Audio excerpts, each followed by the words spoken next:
All right, so we are going to be reacting to Tal Oran, who runs the TravelingClatt YouTube channel. Make sure to check him out. He has one of the biggest pro-Israel channels in the world. He's a very good friend of mine. He's been on my show 3 times. I've been on his show, and he met with Tommy Robinson in Tel Aviv, and they talked about the dangers of Islam.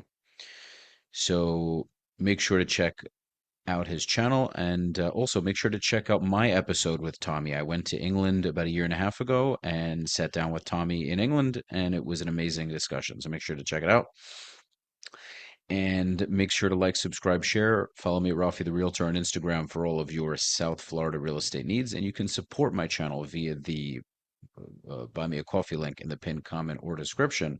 Let's get into it. Only anyone who's educated on Islam, who's a non-Muslim, who doesn't side with Israel. And it's like the genocide, it's like the far right, Islam's religion of peace. Just keep repeating it. And then it's spoke about as a matter of fact. No, it's not. It's a conquest ideology. It's a violent, warlike ideology.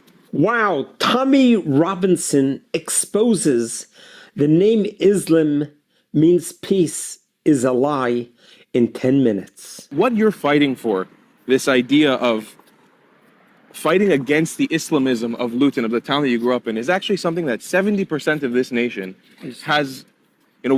People who come from my background, Avi Yamini, who works with you closely, we're Mizrahi Jews. We're the Jews who came from the Middle East. Yep. We have a direct relationship with Islamism taking over our countries, our villages, our homes, kicking us out of our homes, and eventually expelling us or just murdering us outright. So when I was looking at the crowd that you were speaking to, I was like, wow, the people who Tommy is speaking to right now, they really get what you're fighting for. The question is, have you learned anything here in your time in Israel? You've been here for 10 days or so. Yes. Have you learned anything you feel you can apply from this country towards your fight in the UK and Europe? I first come here in 2016 to learn. And the reason being, I knew our future is your future, wherever you are.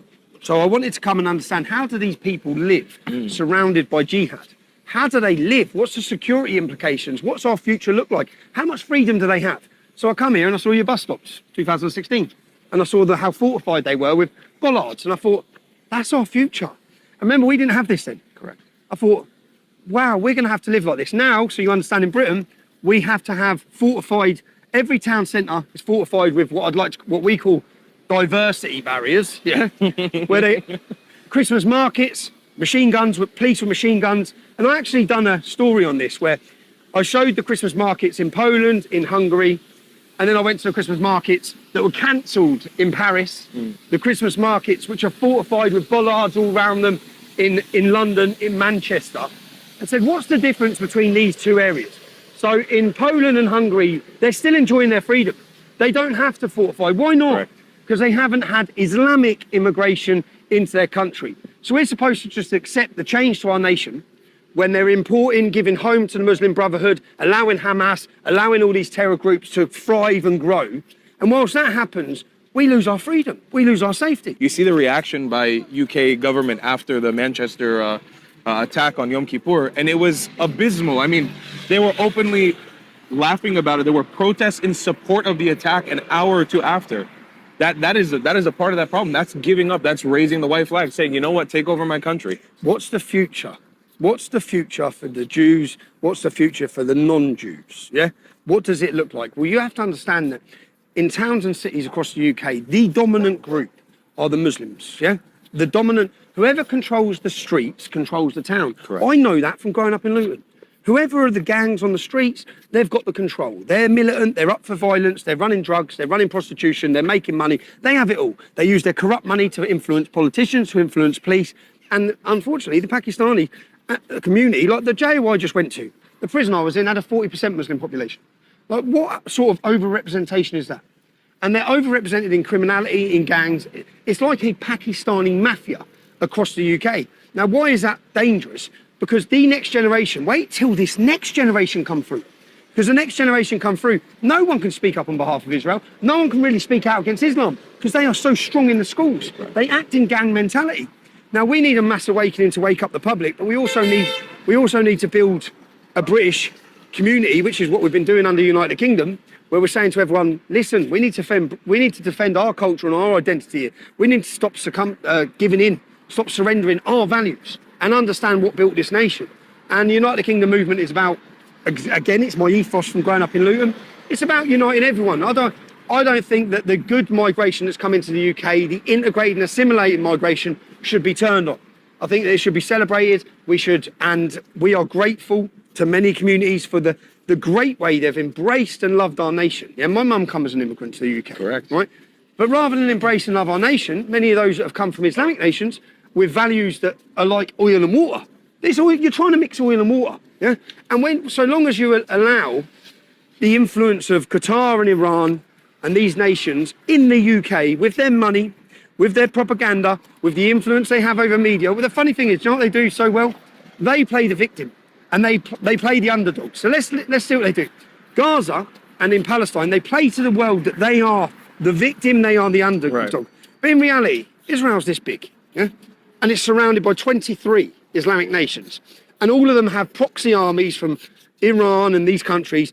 There's jihad surrounding this nation, the real underdog here on the world stage. And that, by the way, when the Arabs and the Muslims, they talk about Israel, Palestine, it's very important to remember they don't represent it equally to the two of us, right? So when they're talking about it to us, to random disenfranchised white people in the West that they want to appease, they say it's an Israel versus Palestine conflict. No, it's not. It's Israel versus the Islamic world. Versus the Arabs. It's the Jews. When they represent it in Arabic and in Islamic circles, they say it's Israel, it's the Jews versus the Muslims. Yeah. And then all of a sudden, Israel becomes the micro underdog. You could not have 1,000 young Pakistani youth and a Jewish family having a picnic, because that Pakistani youth would turn on that Jewish youth.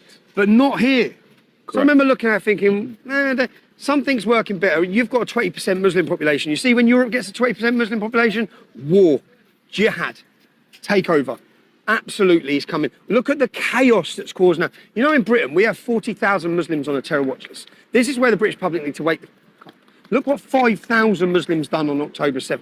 4,000, however many. Now, we have 40,000 on a terror watch list. Now that, if you keep increasing the demographic of the Islamic community and you don't deal with the terrorist groups or the radicalisation, the extremism, then 40,000 is going to become 80,000. What the hell is going on, man? What is going on? And across the West. Now the difference is, anyone in the UK or anyone in Europe, or find me an ex-Muslim who doesn't support Israel. Find me an ex-Muslim that doesn't support Israel. Because any ex-Muslim understands the ideology of Islam. They understand the dangers, so they understand that Israel is the ally, and they understand what Israel faces. Find me anyone who's educated on Islam, who's a non-Muslim, who doesn't side with Israel.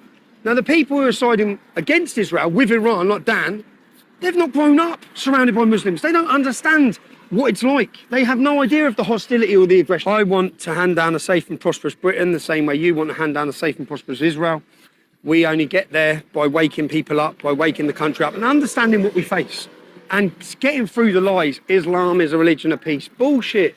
What are you talking about? It never has been. Do you know that phrase in one of my books? That phrase, Islam is a religion of peace, was never said till George W. Bush. And it's like the genocide, it's like the far right. Islam's a religion of peace. Just keep repeating it. And then it's spoke about as a matter of fact. No, it's not. It's a conquest ideology. It's a violent, warlike ideology.